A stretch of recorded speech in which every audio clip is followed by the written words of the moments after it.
Hello, everybody. Good afternoon. I'm Michael Scott, and you're listening to the Detroit Sports Report. It's a new occasional show I'm going to be rolling out. It's going to be available on podcasts everywhere, everything from Spotify to Google to Apple, you name it. It'll be out there. And then what we're going to be doing is talking and reviewing what's going on with Detroit sports. So without further ado, I thought we'd jump into a Q&A about the Detroit Tigers. So far, they're 4-2 in the early going of the season. I don't want to put the cart before the horse here, but these guys so far in the season look to be on a little bit of a roller coaster ride, but we're seeing some glimpses of some promise for this team. They're in a full rebuild right now, but at the same time, in the early going, they're tied for second in the AL Central. They're going to be wrapping up their series with the Royals later tonight at 7:10. You can check that out on Fox Sports. They're on a 2-game winning streak at the moment. And some of my early takeaways when I think about what's been going on with the Detroit Tigers are that these guys have some glaring holes at the top of the lineup. They have some issues with the starting rotation, but at the same time, you got to be optimistic because the Tigers so far have what seems to be an incredible bullpen. Their lineup, even though a lot of the guys are struggling to hit, they are hitting for power when they do get those hits. And I think with a few tweaks here and there, manager Rob Gardenhire can make some adjustments, and these guys will be able to essentially or hopefully go on a little bit of a run here. We're in a MLB shortened 60-game season because of COVID-19, and anything can happen. Let's face it, So if you're Ron Gardenhire and you're Al Avila, and if you're looking to put a decent product out on the field this year and compete, you got to take the gloves off. But that's the question they're going to ask themselves, because there's going to come a point in this shortened season where it's like, hey, are we going to make a run at this thing and get into these expanded playoffs? Or are we more so just going to pack it in this year, get some more high draft picks, and rebuild for the future?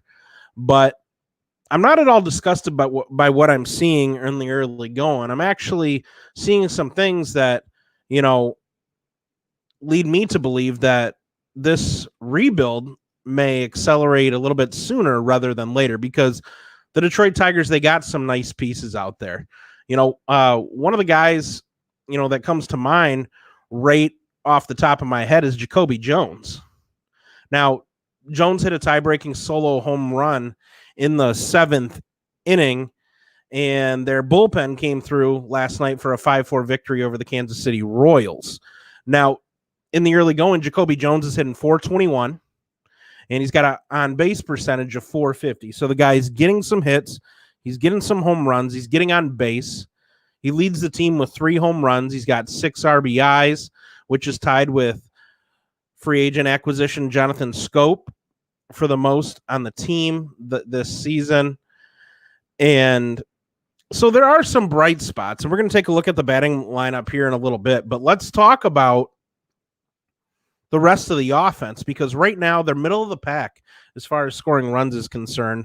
They're tied for 14th in Major League Baseball, and some of that's going to be due to the struggles they've been having at the top of the order with Nico Goodrum and Miguel Cabrera. Now, Goodrum, he's an excellent defensive shortstop, and I don't mind having him on this team, and I believe that he will eventually be able to develop into an everyday shortstop that's going to help us win a few years down the line, because he's so superb on the defensive side of the ball with his glove.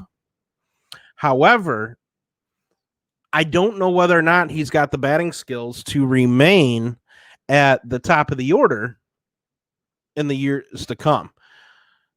And we're going to talk a little bit more about that later. But then you got Miguel Cabrera on the other hand. This is a guy who's clearly struggling. He's only got 2 hits in 6 games in the early going. And a lot of times when you're watching Miggy, he's struggling to get his hips through, right? So he's always had incredible hand to bat to ball speed. He's got an incredible eye, great patience, and he's always had an incredible backside swing. But when he's facing hard throwing pitchers, he's having trouble getting his hips through, and it's not allowing him for him to drive the ball with power while either hitting it up the middle or pulling it. A lot of times, the best swings you see out of Miguel Cabrera on a night-to-night basis are the swings he takes on an outside pitch, and he hits a backside single or double in the gap. And that's a little bit of what we've been seeing over the last 2 years. But this team is striking out a lot at the moment. They currently are carrying a 198 batting average. Now, let that sink in for a second, right? 198. That's below the Mason-Dixon line, and that's bad enough to be ranked 28th in Major League Baseball at the moment. Furthermore, these guys really aren't watching a lot of pitches and getting on base, other than when they do get these hits, because their on-base percentage is only 278, which is 27th in the league. And slugging's not too bad, because when these guys are managing to hit the ball, they are driving it for power. They're currently 10th in the league. They're slugging .422. So what that tells me is that some of these Detroit Tigers in the early going need to work on refining their approach at the plate. They need to make sure that they're taking pitches, seeing good balls, but when they get those pitches, they need to make sure that they're continuing to drive them, because right now it seems like you got a lot of guys just going up there hacking, and from a team perspective, it's not really working out that well. Now they're 4-2. I think that a lot of that has to do right now with those timely home runs and that bullpen being so lights out. But when you get deeper into the season and some of these guys start to wear down, I don't know whether or not that's going to be able to be a sustainable strategy for the Detroit Tigers. Maybe I'm wrong. You guys reach out to me. Let me know. Leave your comments below in the chat box. And then also, if you want to get on the show, just shoot me a message in that chat box, and I'll send you a link, and I'll pull you in live right now. So with that being said, let's talk a little bit, about the pitching staff, right? Matt Boyd is the ace of this staff. So far, he and the rest of the Tigers pitchers, in the starting rotation have put up 0 quality starts. And that leaves them tied for 22nd in the major leagues. They are near the basement of the league as far as earned runs average is concerned, with a 5.6 ERA. That ranks them 25th. And the batting average against them is 239, which is 19th in the league. Now, Matt Boyd, this far in the year, has really seemed to struggle. This guy, it seems like every time he throws a pitch, it is located belt high over the plate, and he's getting tagged. Even when he gets outs, it seems like he's getting hit extremely hard. In his first start last week on opening night, he had 2 strikeouts, and his start the other night, last night, he had 6 strikeouts. But you could see while he was working on the mound, this is a guy that's been struggling to really find his groove and really struggling to settle in the early going of the season. And if you guys got a chance to watch the press conference last night, I don't know whether or not you did, but man, that press conference, it looked like he struggled just to answer questions, because in the back of his mind, Matt Boyd knows that he's not throwing the baseball very well right now. So we got these guys on a 2-game win streak. They're going to wrap up the series with the Royals tonight. It would be great if we can get a 3rd win in a row. The one thing I like about these Tigers is that in the early going, they seem to be pulling out a lot of late game heroics to win baseball games. They're hitting home runs. They're driving the ball. And one thing they're also doing is they're winning close games and holding on to them. I mean, if you take a look here at the results of their schedule, they won the other night 5-4. They won 4-3. And that came after a big blowout against the Royals to start the series off, where the Royals actually came out and whopped 6 home runs against the Detroit Tigers. And then also, after getting smoked by the Reds on opening night, they came out the next night and won 6-4. And then following that, they won 3-2. So what you have here is a veteran team with what seems to be a lights out a lights out bullpen, I'm sorry, with some questions in the rotation and some glaring holes in the starting lineup. But those veteran acquisitions, those guys are going to go a long ways into helping us get through these dog days that we're going to have in the early going. Now, let's go deeper in and let's take a look at some of the players in the Tigers lineup, right? The first one that really comes to mind, and I've been on this since the very first game of the season, is the shortstop, Nico Goodrum. Now, Nico Goodrum's got a nice glove. He's got a long, lean, athletic body. He's going to be a guy who's capable of running plays down in the hole, turning double plays. He's got a great arm. I have nothing bad to say about Nico Goodrum's defense. However, it's become apparent to me that this young man is struggling on the offensive side of the ball, extremely. Now, this is a guy who's tasked with being the Detroit Tigers leadoff hitter right now.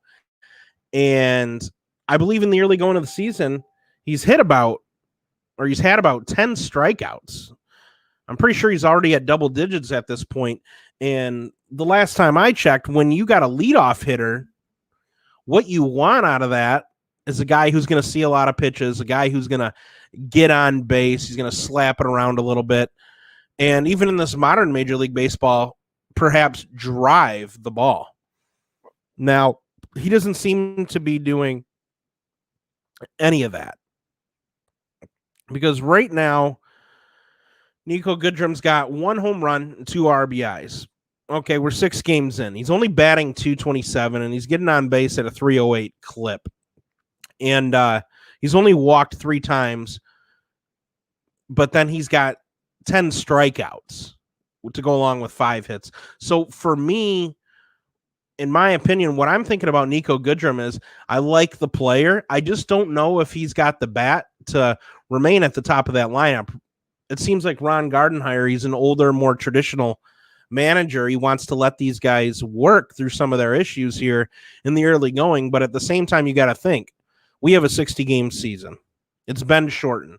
And right now, after 6 games, which is roughly 10% of your season, you have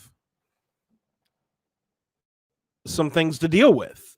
And if you're going to make a run at potentially getting into these expanded playoffs, then what you're going to have to do is potentially drop Nico Goodrum down in the order. And you're going to say, well, Mike, who are you going to pull up to bat in Nico Goodrum's place? Well, right now, Jacoby Jones is tearing the cover off the ball. That's one option. And another option is, as we go along and some of these guys don't hit, there are some viable options down in Toledo that could be pulled up to potentially allow these guys, that aren't hitting to sit down and maybe influx this roster with some new talent. Make sure you guys are reaching out to me. Leave your comments below in the chat box. Also, if you want me to pull you in on the show, I can do that as well. Just send me a comment. I'll send you over an email or a messenger link, and I'll get you on here and we'll chop it up and talk some Tigers. But with that being said, another glaring hole in the batting order right now is Miguel Cabrera. Guys, 2 for 22. I know we talked a little bit ago about how he's struggling to get his hips pulled through when swinging. He's not able to pull the ball and drive it. He's only having success on backside pitches because those hips are lagging behind. And so far in the year, He's got 2 hits, 1 went for a home run, 2 RBIs. He's got 7 strikeouts, 4 walks, and right now he's batting a morbid .091. And that really is a steep decline from where he finished last year, where I think he batted somewhere around 280 with minimal power. Now, I was speaking on 97 Won the Ticket last night with Pat Caputo when he was doing his post-game show, and I asked Pat the question of whether or not the Tigers would have more success if they dropped both Nico Goodrum and Miguel Cabrera in the batting order. And he referenced that he didn't believe that Ron Gardenhire was going to do that. Ron Gardenhire, he's a good manager, and he's very traditional in the way he approaches the game, and he seems more inclined to let these guys work through their struggles because of the fact, specifically with Miguel Cabrera, that he's done everything at this point Gardenhire's asked him to do. They've asked him to get into better shape. He reported into camp trimmed down and in better shape, hoping to come out and make an impact this year. He's also made a permanent move to designated hitter because, let's face it, at this point, Cabrera's not too savvy with the glove on the infield anymore. He's not really a spring chicken, so it takes a little bit to get him going. And seeing him stride up to the plate as a DH may be the best we're going to get from Miguel Cabrera, who I believe is under contract until 2023. And we're paying him on average, I believe, around $30 million a year right now. And obviously, we're not getting a good return on that investment. You know, the returns we got from Miggy, we got early on, you know, when we first traded for him, and in the mid 2000s, you know, to early 2010s when he was at the peak of his game. Now he's certainly a veteran who's regressed, and he's a guy that's going to be more relied on to show these younger guys how to approach the game like a professional on a daily basis and help implement a culture for the new younger prospects coming up from the minor leagues. One guy who I've had my eye on that I really like, though, is Jonathan Schoop, the second baseman. He's a bigger individual. He's capable of playing a multitude of infield positions. This is a guy who, when I think about his career going back to his earlier days with the Baltimore Orioles and with the Milwaukee Brewers, I've always liked him. He's always been able to drive the ball. Right now he's hitting .273. He's got 2 home runs, 6 RBIs, and that's not too shabby. Not too shabby at all for the top of the lineup. And I like what I see out of him, and I think things are going to continue to go well. I know now he's in Detroit playing his home games at Comerica Park, which is a little bit bigger and more pitcher-friendly than what he's been used to in the past. But I think Jonathan Schoop's got the strength to have a lot of success in Detroit. And hopefully this season he can emerge as one of the clubhouse leaders, and Detroit can obviously retain him in the future moving forward. I hope they don't use him as trade bait because I really like the guy. Now, another guy, big veteran bat that was brought in to help provide some support is CJ Kron. Through 6 games, he's got 2 home runs, 4 RBIs, and he's batting right around 200 with a .360 on base percentage. Now, CJ Kron fits the description for your modern day cleanup hitter. He's seeing pitches. He's taking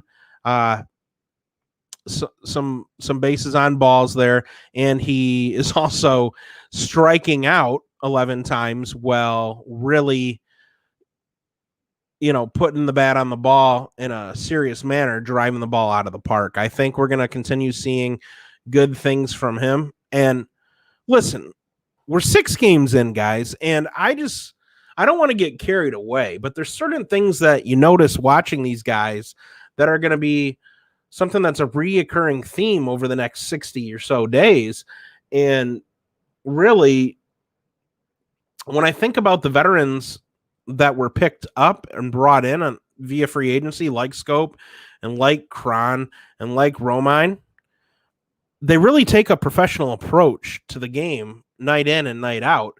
And that's something that really can go a long way to help implement a winning and professional culture moving forward when you see some of these guys start coming up from the minors, like Paredes, like Torkelson, and like Riley Green. Cameron Maben was brought back in for what is now a third time with the organization. He so far hasn't hit any baseballs out of the park. He's hitting .214. He had a lot of success last year with the New York Yankees. So we'll see what he's able to do as the season goes on. Now, there's a guy that's really been standing out to me who I just think is stinking up the joint. And this is a guy that we need to get out of Detroit right now.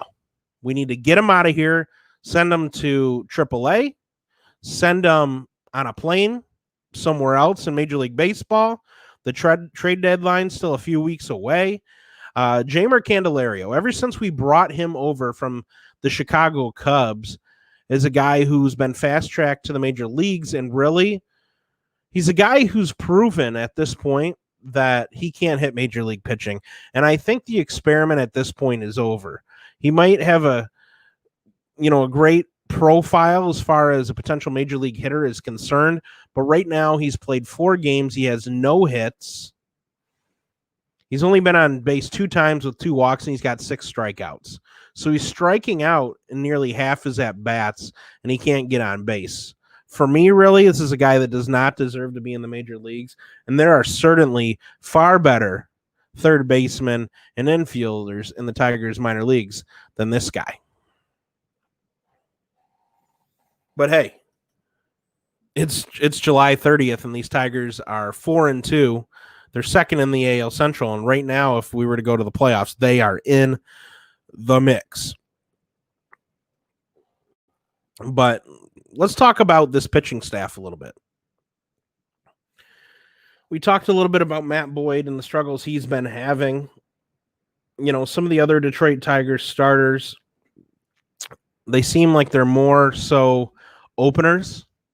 They haven't really done the best job as far as going deep into ball games and keeping runners from scoring. Like I said, their ERA ranks in the lower third of the league, which we expected this all along because the majority of the Tigers pitching prospects and future rotational contributors are being groomed and awaiting, their time when they're going to come to the big leagues. We got guys down there like Tariq Skubal. We got Matt Manning. We got Casey Mize, who, let's face it, he could get called up any day now at this point. The deadline for him to get called up was yesterday. So if they bring him up, we won't lose out on the service time now because we're through the early portion of the season. And the one guy I want to talk about that keeps standing out to me is Gregory Soto. Now, Gregory Soto is a left-handed reliever. He came in the 7th inning the other night. This guy's been mowing guys down left or right, hitting near triple digits, upper 90s with his fastball. He's lights out at this point. And if you look at the guy's hips, he's built to be a power pitcher. Jose Jimenez has done a great job in the closer role. He's saved 4 games thus far. Buck Farmer, as a setup man, has 2 holds.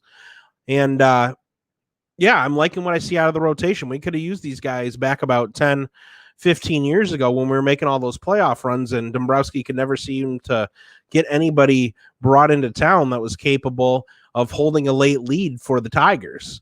Now, some of the guys that in the early going that aren't pitching as well, and let's face it, some of these guys got 1 or 2 starts at this point, but you got a guy like Ivan Nova. Last time he went out, he pitched 5 innings, gave up 3 earned runs, 2 home runs. He only had 2 strikeouts. So it puts his strikeouts per 9 innings at 3.6. And Ivan Nova's not really the pitcher he once was in the early going of his career. But what he's able to do, like Miguel Cabrera, like CJ Kron, and like Jonathan Scope, is take that veteran approach to the game on a day in and day out basis. And it allows for your younger guys to really get a good look at what a major league pitcher really looks like and what it takes to continue being relevant in the big leagues after a multitude of years. So just to review, I think Nico Goodrum and Miguel Cabrera need to be dropped in the order if this Detroit Tigers team is going to have any success this season in the long run. Perhaps move Jacoby Jones up, get Jeimer Candelario out of the lineup, send him back to the minors or trade him away, because we have better infielders and third basemen in our minor leagues right now at the moment. And then hopefully Matt Manning can learn to locate his pitches a little bit better, get those pitches down in the zone, and start painting the corners as opposed to serving up meatballs. Because if not, Ron Gardenhire is going to certainly have some decisions to make here, because it's only been a few games, but you guys got to understand the Detroit Tigers are 10% of the way through the season at this point. They only have 54 games left. And it'll be interesting to see where exactly the team can go, because obviously they've been one of the worst teams in baseball the past few years, and nobody was chalking them up to be a contender this year. But so far in the early going, they're 4-2. They're second in the AL Central. And this is a team that, with this veteran presence, could sneak into an expanded playoffs for Major League Baseball this year. That's going to wrap it up for today. Michael Scott, you've been listening to the Detroit Sports Report. Go Tigers.